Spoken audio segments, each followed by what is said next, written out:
Hi guys, back to another episode of Reviews and Previews. We're back on a Friday for another bit of Premier League action. We've had a few midweek fixtures happen. No fantasy football video until Monday. I'm just gonna wait. I've had a pretty good week though, just to give a little teaser. Not bad with my overhaul team. So this week we'll see what happened. First game's in Feb, not too shabby. Burnley 0, Watford 0, Newcastle got a win, Arsenal got a win.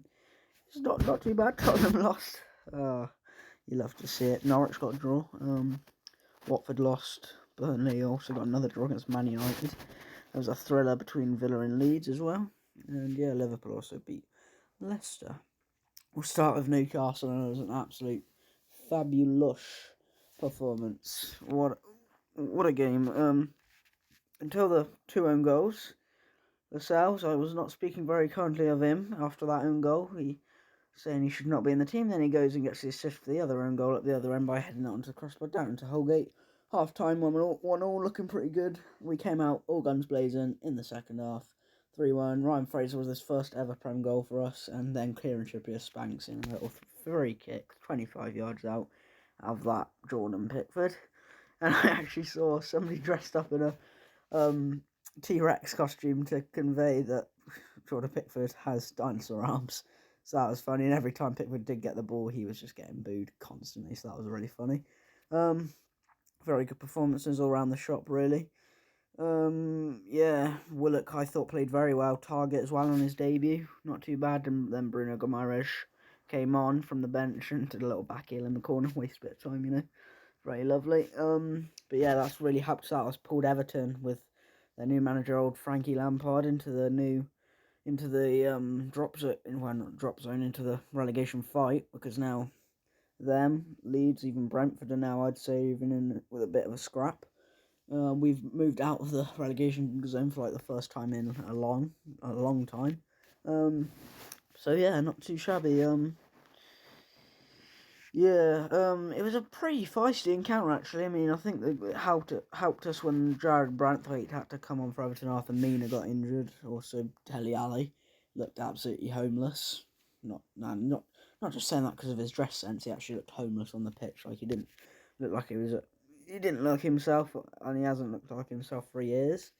He doesn't look like a proper Premier League footballer anymore. He did absolutely nothing when he came on. For somebody Gray got injured. That was probably a good thing.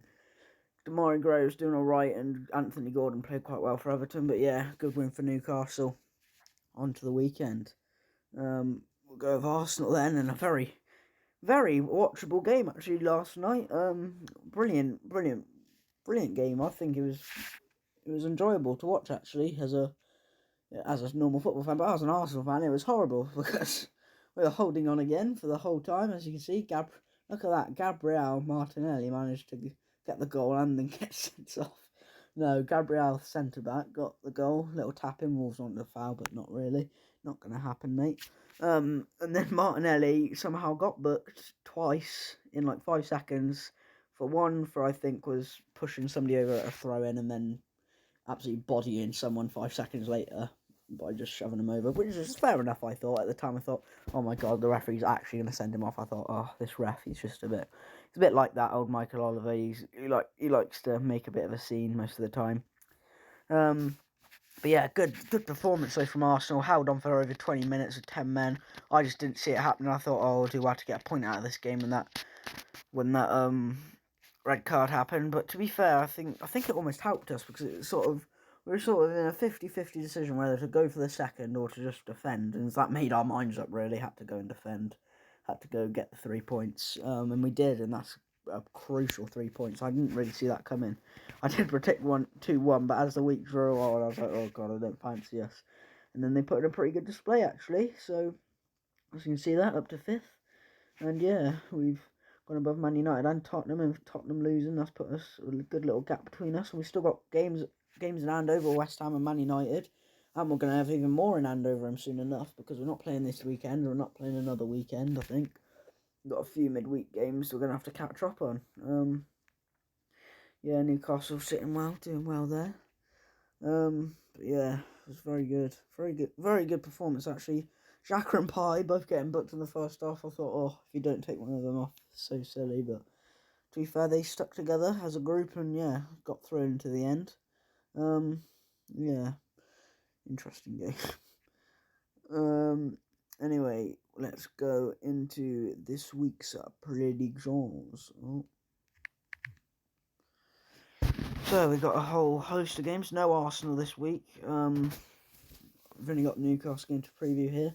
So we'll go straight into it. I'm going to go Man United 2, Southampton 1. Brentford, oh, that'll be a good game. Brentford 0, Crystal Palace 1. That's quite crucial. Everton 1, Leeds 2. I think Leeds will get the win. That's a very crucial match. Those two. Watford 1, Brighton 1. Norwich 0, Man City 3. Champions League coming back for Man City, Liverpool, Man United, and Chelsea, obviously, in the coming weeks. Burnley 1, Burnley 1, Liverpool 3. Newcastle 2, Aston Villa 2. I'm going to go for a draw on that one. Tottenham 1, Wolves 0. I think Tottenham are just about edge Wolves there, actually. Leicester 0, West Ham 2. Kurt Zouma, you naughty boy, kicking his cap. That was a bit interesting. We won't go into detail. And Man United midweek game against Brighton. I'll go for a 2-1 Man United win. So let's just, I guess, preview the Newcastle game. And oh, what? Trippier's got a calf problem. Oh dear, that's not good. Oh, and Target can't play because he's against Villa. Brilliant. Oh god. They've got a red card though, Villa, in the 3-3 draw. To be honest, I thought Villa had actually done quite well at the back. I thought they'd hardened up a bit at the back with 3-3 against Leeds. I mean, didn't really show that, did it? Also, Cons are getting sent off some silly little elbow there, so that'll mean probably Callum Chambers will come in for them at the centre back, which could be good for us. I reckon we can have him on toast, a former Arsenal player. Who's going to play left back then? Probably we're struggling for fullbacks then by the looks of it. But yeah, I think whether it's time to start Bruno Guimaraes, I don't really know. Who have we got left back? Emil Craft, there we go. Matt Ritchie, God. Javi Manquillo will probably play whatever happens. Dan Burn even might come in at left back. Aerial dominance. That could be a shout actually, playing him left back. I wouldn't bring him into the first team yet, to be honest. I think I'd give him another. I think give Fab Shah another go. I think Shah played alright again. Lascelles did alright. I mean, I wasn't too impressed with his own goal, obviously. But it happens. It's another game at home, though, which will hopefully help us in front of the St James's Park faithful. Coutinho and Jacob Ramsey did absolute wonders for Villa last time. That looked like an absolute dream combination between those two. So yeah, they did very well there. It's gonna be hard for us to keep them quiet. I think it's gonna be a close one. I'm going 2-2 because I think Villa are just playing too well. Stevie G's got them playing pretty well, scoring many goals, letting in a few though. So I think it'll be a close game. I think I'll go 2-2. A point out of this is another point towards safety, in my opinion, and another win, obviously. If we lose this, it's a bit, it's not good, but, you have to take it on the chin. But I think we won't. I think we'll get a draw out of this, at least. I'd almost edge it towards us, just because we've got the home fans again, but I think we'll just about be held to a draw. So, on to the top scorers. Salah still up there. Jota on 12 now, closing in on Salah. Obviously, Salah only came off the bench last night for Liverpool after being at AFCON. And there, all the rest of them there. Son up to joint third with Vardy. How is Vardy third? He's been injured for years, bro. Trent, Salah, Robertson. There you go. That's all I need to say for assists. On to the table. Arsenal up to 5th. They got the games in hand, though, coming up soon. And already some in hand already over West Ham and Man U. So yeah, hopefully if Arsenal get into the top 4, that's brilliant. I mean, Newcastle moved 1 point clear of the relegation zone. Burnley still got 2 games in hand over them though, so it could go well above them. But Everton have been drawn right into a battle. Everton leads 15 versus 16th. That is going to be some sort of game, I reckon. that could be make or break for whoever goes up or down. I mean, I think Leeds might beat them, to be honest. Everton just don't look too good. They did not play very well against us the other day. Wolves are probably Arsenal probably dented their European hopes there just a bit, and yeah, everybody else mid-table, not going to happen. And yeah, Liverpool, you never know. You never know. But yeah. So yeah, only Newcastle in action this week. Arsenal got a few games in hand, so hopefully Arsenal will use those games in hand to good use. But yeah, that's going to do it for this video, guys. I hope you enjoyed, and I'll see you in the next one. Bye. Bye. Bye.